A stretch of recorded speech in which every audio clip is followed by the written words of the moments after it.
Good morning dear students of BA part third psychology honours. कल मैं आपको industrial psychology का एक टॉपिक बता रहा था जिसका नाम था मोनोटोनी, कि मोनोटोनी को कम करने के कौन कौन से उपाय हैं, कौन कौन से मेजर्स हैं जो मोनोटोनी को उद्योग धंधा से में कम कर सकें।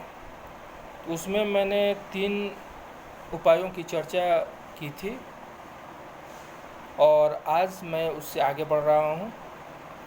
उसका जो चौथा उपाय है अरोचकता को कम करने का, उद्योग धंधा से अरोचकता को कम करने का जो चौथा उपाय है उसको कहा जाता है बृहत लक्ष्यों के साथ कार्य का संबंध। ठीक है, relating work with the larger goals, बृहत कार्यों के साथ कार्य का संबंध। आज के युग में श्रम विभाजन के कारण प्रत्येक कार्यकर्ता अपने कार्य को छोटे छोटे भागों में संपादन करके और उसी संपादन में वह व्यस्त रहता है। उसी तरह के जैसे हर कार्यकर्ता का कार्य बटा हुआ है और वह एक छोटा सा बड़े से कारखाने का एक छोटा सा हिस्सा के लिए ही या छोटा सा उत्पादन वह करता है और उसी में वह व्यस्त रहता है। उसको इस बात का जरा भी ज्ञान नहीं रहता है कि उसके द्वारा जो उत्पादित वस्तु है, जिस वस्तु का वह कार्यकर्ता उत्पादन कर रहा है, वह वस्तु तो छोटी है लेकिन जो उसके द्वारा जो उत्पादित वह छोटी सी वस्तु है वह किस तरह के काम में इस्तेमाल होता है, वह छोटी सी वस्तु किस तरह के कार्यों में इस्तेमाल होता है। और जब उसे ये इसका ज्ञान हो जाए कि उसके द्वारा जो उत्पादित वह छोटी सी वस्तु है जिसको वह बहुत तुच्छ समझता है, जिसको वह बहुत छोटा समझता है कि मैं तो उद्योग धंधा में एक छोटा सा कील बनाता हूँ, मैं तो उद्योग धंधे में एक छोटा सा कोई पार्ट बनाता हूँ, लेकिन उस छोटे से पार्ट का, उस छोटे से कील का उद्योग धंधा में उसका जो बृहत रूप है, वह कील किस चीज़ में इस्तेमाल होता है, इसकी जानकारी उसे नहीं रहती है। और जब इसका इस्तेमाल कहाँ होता है उसकी जानकारी उसे यदि मिल जाए, उसको यदि इसकी जानकारी मिलती रहे कि उसके द्वारा उत्पादित वस्तु का इस्तेमाल कहाँ हो रहा है और उसमें यदि प्रेरणात्मक स्तर उसका बढ़ाया जाए, क्योंकि जब कार्यकर्ता को अपने द्वारा उत्पादित वस्तु के इस्तेमाल का ज्ञान नहीं होता तो उसका प्रेरणात्मक स्तर गिरा हुआ रहता है, उसका जो मोटिवेशनल स्टेज है, उसका जो मोटिवेशनल लेवल है वह कम रहता है। और वो उस मोटिवेशनल लेवल को ऊंचा करने के लिए, क्योंकि जब मोटिवेशनल लेवल कम होगा तो निश्चित रूप से कार्यकर्ता में अरोचकता होगी, कार्यकर्ता में थकान होगा। तो उसके मोटिवेशनल लेवल को, उसके प्रेरणात्मक स्तर को ऊंचा करने के लिए यह आवश्यक है कि उसके द्वारा वह छोटी सी वस्तु जो उत्पादित होती है उसका इस्तेमाल किस बड़े कार्य में लगाया जाता है, किस बड़े कार्य में किया जाता है, इसकी यदि उसके जानकारी दी जाए, इस बात की जानकारी यदि उस व्यक्ति को दी जाए तो निश्चित रूप से उसमें अरोचकता की अनुभूति कम होगी। क्योंकि एक रास्ता कम करने के लिए कार्यकर्ताओं में प्रेरणात्मक स्तर को ऊपर उठाना आवश्यक है। जैसे कि एक कील बनता है तो उस कील का इस्तेमाल वैसे शस्त्रों में किया जाता है, उस ऐसे शस्त्रों में किया जाता है जिस शस्त्र का इस्तेमाल सीमा पर हमारे सिपाही करते हैं, सीमा पर हमारे जवान करते हैं। जब इस बात की हमें जानकारी होगी, कार्यकर्ता को जब इस बात की जानकारी होती है तो निश्चित रूप से उसका मोराल हाई होता है, उसका जो प्रेरणात्मक स्तर है वह ऊंचा होता है और उसे काम करने में अरोचकता की अनुभूति कम होती है। उसी तरह से जो अगला उपाय है अरोचकता को कम करने का, वह है उद्योगों में अधिकाधिक लोकतांत्रिककरण करना। लोकतांत्रिकीकरण यानी कि डेमोक्रेटाइजेशन ऑफ इंडस्ट्री। किसी भी उद्योग धंधा में यदि डेमोक्रेटिक वे में काम कराया जाए, यदि वहाँ का सिचुएशन, वहाँ की स्थिति, वहाँ का प्रबंधन, वहाँ के जो व्यवस्थापक, वहाँ का मिल मालिक, वहाँ के कार्यकर्ता यदि लोकतांत्रिक ढंग से काम करें, या वह अपने आप को यह समझें कि यहाँ जो भी होता है वह लोकतांत्रिक ढंग से होता है, यहाँ कोई डिक्टेटरशिप नहीं है, तो वैसी परिस्थिति में अरोचकता कम होती है। क्योंकि प्रायः ऐसा देखा जाता है कि पुनरावृत्तात्मक जो कार्य होते हैं, जो रिपीटेटिव वर्क होते हैं, जिसको बार बार जिस कार्य को करना पड़ता है, उससे व्यक्ति की सृजनात्मक जो लालसाएं होती हैं, जो क्रिएटिव लालसाएं उसमें होती हैं, जो क्रिएटिव उसकी जो विशेष होती हैं, जो इच्छाएं होती हैं, वो उसकी अभिव्यक्ति वह नहीं कर पाता है। उसके जो भाव होते हैं, उस भाव का अभिव्यक्ति वह नहीं कर पाता है, क्योंकि वह रिपीटेटिव कार्यों में लगा हुआ रहता है। तो ऐसी स्थिति में प्रबंध व्यवस्था, सामूहिक कार्य एवं निष्ठा में योगदान, सहभागिता आदि ऐसे सुझाव हैं जिससे कि अरोचकता को कम किया जा सकता है। जैसे सहभागिता का मतलब कि जो भी निर्णय लिए जाते हों वहाँ पे, उद्योग धंधा में जो भी निर्णय लिए जाते हों, जो भी वहाँ पे कोई नियम बनाए जाते हों, कोई कानून बनाए जाते हों, तो उसमें कार्यकर्ता का भी सुझाव लिया जाए। यदि कार्यकर्ता का सुझाव लिया जाता है तो कार्यकर्ता को लगता है कि मेरे सुझाव से ही यह हो रहा है, यह जो वस्तु हम बना रहे हैं, या इस मिल या इस कारखाने का जो ये पॉलिसी है, जो नीति है, वह मेरे द्वारा ही निर्धारित होता है। उस नीति निर्धारण में मैं भी एक सहभागी हूँ। इसलिए ऐसा देखने में आता है कि जब इस तरह का सिचुएशन यानी लोकतांत्रिक सिचुएशन रहता है उद्योग धंधा में, तो वहाँ भी अरोचकता कम होती है। उसी तरह से जो अगला उपाय है अरोचकता को कम करने का, अरोचकता उद्योगों से कम करने का अगला उपाय जो मनोवैज्ञानिकों ने सुझाया है, वह मनोरंजक क्रियाओं की व्यवस्था। ठीक है, मनोरंजक क्रियाओं की व्यवस्था करना या किया जाए यदि उद्योग धंधा में, तो वहाँ देखा जाता है कि कार्यकर्ताओं में अरोचकता कम होती है। मनोरंजक क्रियाओं के माध्यम से ऐसे कार्यों से अरोचकता को कम किया जा सकता है। ठीक है, यदि मान लीजिए कि काम के दरमियान म्यूजिक की व्यवस्था हो, क्योंकि वैट एक मनोवैज्ञानिक हैं, उद्योग धंधा में लगे व्यक्तियों के व्यवहारों का अध्ययन करते हैं, तो वैट ने काम के दरमियान संगीत की व्यवस्था की, और उस संगीत की व्यवस्था करने के बाद उन्होंने देखा कि कार्यकर्ता में अरोचकता की अनुभूति कम होती है। उसी तरह से एक बेंसन नाम के मनोवैज्ञानिक हैं, उन्होंने अपने अध्ययन में यह देखा कि ग्रामोफोन के माध्यम से जब उसमें संगीत की व्यवस्था उन्होंने कराई उद्योग में, तो उन्होंने देखा कि उत्पादन में महत्वपूर्ण वृद्धि हुई। उत्पादन में महत्वपूर्ण वृद्धि हुई, साथ ही साथ अनुपस्थिति दर भी कम हुआ, कार्यकर्ता काम से अनुपस्थित कम होने लगा, और सबसे मज़ेदार बात यह रही कि अरोचकता का भी कार्यकर्ता ने अनुभव नहीं किया। सिर्फ एक ग्रामोफोन की व्यवस्था कर देने से उद्योग धंधा में इतने सारे लाभ उद्योगपति को मिले, और उद्योग धंधा से ये एक जो दोष है उद्योग धंधा का अरोचकता, उसको भी कम करने का में लाभ मिला। उसी तरह से ब्लम एक मनोवैज्ञानिक है जिनका ब्लम नाम है। ब्लम के अनुसार कार्यकर्ता उन क्षणों का इंतजार करता है, उस समय का वह इंतजार करता है जब उसे जलपान गृह में जाने की अनुमति हो।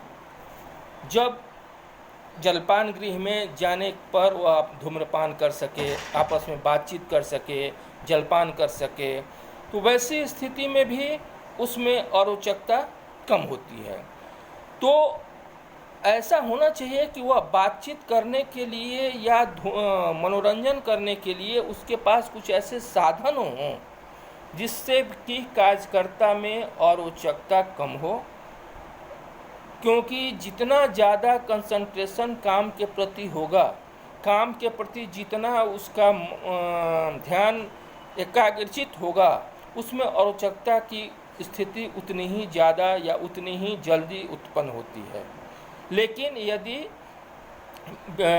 उद्योग में काम करने के दरमियान ही यदि संगीत आदि की व्यवस्था की गई है तो निश्चित रूप से हम देखते हैं कि कार्यकर्ता में अरोचकता कम होती है। उसी तरह से जो नेक्स्ट पॉइंट है अरोचकता कम करने का के उपायों में जो नेक्स्ट है वह है कार्य के दौरान विश्राम की व्यवस्था, arrangement of rest pause during work. काम के दरमियान विश्राम की व्यवस्था। काम के दरमियान विश्राम की व्यवस्था से न सिर्फ थकान कम होता है बल्कि उससे अरोचकता भी कम होती है, क्योंकि जब व्यक्ति काम करता है, लंबे समय तक काम करता है, तो उसमें थकान होती है जिससे कि उत्पादन घटता है, थकान होती है जिससे कि दुर्घटनाएं होने की संभावनाएं बढ़ जाती हैं।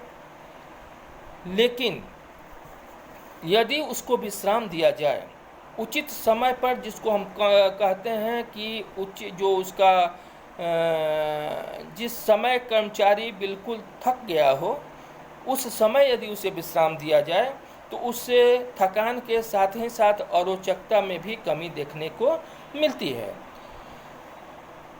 वर्नन ने ऐसा देखा, वर्नन एक मनोवैज्ञानिक हैं, उन्होंने ऐसा देखा है कि विश्राम से अरोचकता तो होती है, ऐसा नहीं है कि विश्राम दे देने से अरोचकता कम हो जाएगी, क्योंकि काम का यदि प्रकार, काम का जो नेचर या काम करने का जो तरीका है, काम करने की जो प्रणाली है, मनोरंजन की व्यवस्था नहीं है, इत्यादि इत्यादि यदि नहीं है और हम उसको विश्राम दे ही देते हैं, कर्मचारी को हम विश्राम दे देते हैं, तो उससे ऐसा नहीं कि अरोचकता खत्म हो जाता है।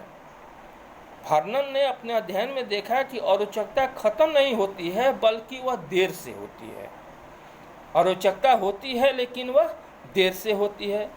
मायो ने भी अपने अध्ययन में देखा, मायो ने भी अपने अध्ययन में यही देखा है कि अरोचकता को कम करने के लिए यह आवश्यक है कि कार्य के दौरान यदि लंबे समय तक कार्य करना है तो उसके दौरान 2 विश्राम काल की व्यवस्था हो।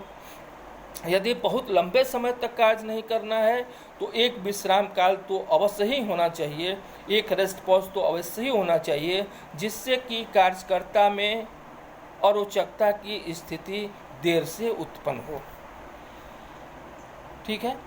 नेक्स्ट पॉइंट, इसका जो अगला और अंतिम पॉइंट है, उपाय है अरोचकता कम करने का, जो अंतिम उपाय है वह है कार्य को स्वचालित बनाना तथा ध्यान भ्रमण का अवसर प्रदान करना।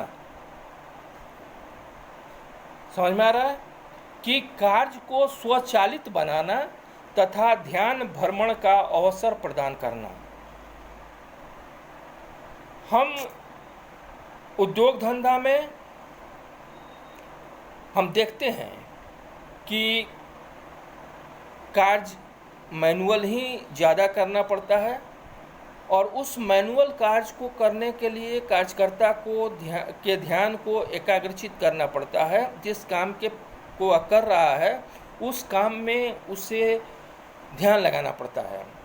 लेकिन यदि अरोचकता को कम करना है तो मनोवैज्ञानिकों ने ये सुझाव दिया है उद्योगपतियों को, व्यवस्थापकों को, कि आप काम को ज़्यादा से ज़्यादा स्वचालित बनाएं, ऑटोमेटिक बनाएं, जिससे कि कार्यकर्ता अपने ध्यान को कहीं दूसरी जगह भी विचरण कर सके, कुछ और चीज़ों पर भी वह ध्यान दे सके।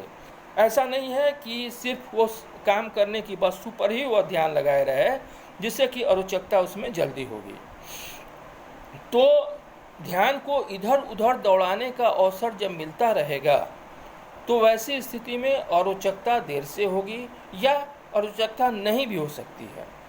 इस क्रम में विंगलर, वाइट्स और थॉमसन आदि के अध्ययन उल्लेखनीय हैं। इन लोगों ने इस पर अध्ययन किया, जो कि काफ़ी महत्वपूर्ण अध्ययन है, और उन लोगों ने कार्यकर्ताओं के अरोचकता का अनुभव नहीं हो, इसके लिए वे कार्य के संपादन के दरमियान इस तरह की व्यवस्था की कि वे अपने ध्यान को अन्यत्र लगा पाने में प्रवीण हों। उन्होंने कहा, उनके अध्ययन का निष्कर्ष यही रहा कि वैसे कार्यकर्ताओं में अरोचकता की स्थिति कम उत्पन्न होती है जो काम के दरमियान अपने ध्यान को इधर उधर भटकाने में, इधर उधर लगाने में प्रवीण हों, एक्सपर्ट हों। जो व्यक्ति इस तरह के नेचर का हो, जिसमें इसकी प्रवीणता हासिल हो, जिसको, उस व्यक्ति में अरोचकता देर से होती है या अरोचकता कम होती है। इस तरह का ट्रेनिंग, इस तरह की व्यवस्था प्रशिक्षण के समय ही कार्यकर्ताओं को कार्य को स्वचालित तथा ध्यान को इधर उधर घुमाने की नियंत्रित आदत विकसित करनी चाहिए। ऐसा नहीं है कि एकाएक वह कार्य पर लगा दिया जाए और वह कार्य करते समय किसी दूसरे चीज़ पर भी ध्यान देने लगे, तो ऐसा देखने में आता है कि दुर्घटनाएं हो जाती हैं। यह तभी संभव है जबकि कार्यकर्ता जब उसको प्रशिक्षण दिया जाता है, काम का जब उसको प्रशिक्षण दिया जाता है, उस प्रशिक्षण के दरमियान ही कार्यकर्ता इस तरह के बातों में दक्ष हो कि वह अपने कार्य संपादन के साथ ही साथ अन्य दूसरे इधर उधर की वस्तुओं को भी वह अवलोकन कर सके और अपने विचारों को, अपने मन को इधर उधर विचलित कर सके। यह प्रशिक्षण के समय ही उसको ये आदत में डालना होगा। ये आदत में डाला जाता है तभी यह संभव है। इस तरह से हम उपरोक्त जितने भी उपाय देखे, ये सारे उपाय अरोचकता को कम करते हैं। उद्योग धंधा में अरोचकता को ये कम करने के उपाय थे, मेजर्स थे, क्योंकि अरोचकता को बिल्कुल ही दूर नहीं किया जा सकता। ऐसा कोई टूल्स नहीं है, ऐसा कोई माध्यम नहीं है, ऐसा कोई मनोवैज्ञानिकों का सुझाव नहीं है जो कि यह कहते कि अरोचकता उद्योग धंधा से बिल्कुल ही समाप्त हो गया। नहीं, अरोचकता जितना कम हो सके वह उद्योग के लिए उतना ही लाभप्रद होता है। और ये सारे उपाय अरोचकता को कम करने के लिए ही हैं। इस प्रकार ये अरोचकता को कम करने के उपाय का जो टॉपिक हम शुरू किए थे, वह टॉपिक आज यहीं पे समाप्त होता है। अगले दिन किसी नए टॉपिक के साथ हम आपके सामने आएंगे। तब तक के लिए आपको बहुत बहुत धन्यवाद, शुक्रिया। आप घर में रहें, सुरक्षित रहें। डेहरी डालमिया नगर की स्थिति आज ये है कि यहाँ पे कोरोना पेशेंट की संख्या ज़्यादा दिनानुदिन बढ़ती जा रही है। ऐसी स्थिति में आप घर से जब भी बाहर निकलें तो मास्क लगा के निकलें, दूरी बनाए रखें एक दूसरे से ज़्यादा भीड़ भाड़ वाले इलाके में न जाने की कोशिश करें। धन्यवाद।